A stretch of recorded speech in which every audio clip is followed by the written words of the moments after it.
dance known as the Janger, which is performed solely for amusement. It has been described as the Balinese equivalent of Western jazz and is performed by young men and women.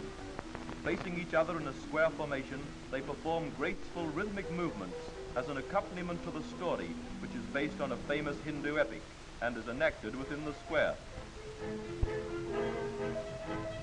The dance master, or dag as he is called, represents the prime minister of a mythical kingdom ruled over by a handsome young prince. The part of the prince is played by a young girl. The prime minister announces that the prince will make a pilgrimage to a holy mountain where he is to sink into meditation.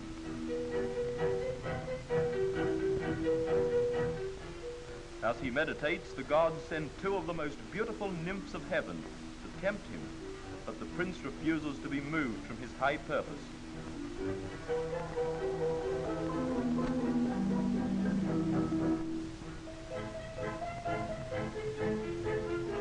A test of his bravery follows when he is attacked by a demon in the shape of a monstrous bird.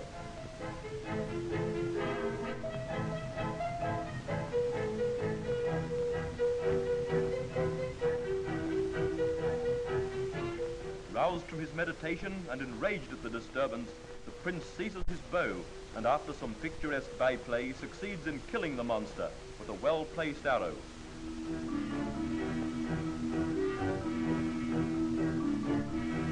The Balinese are intensely religious and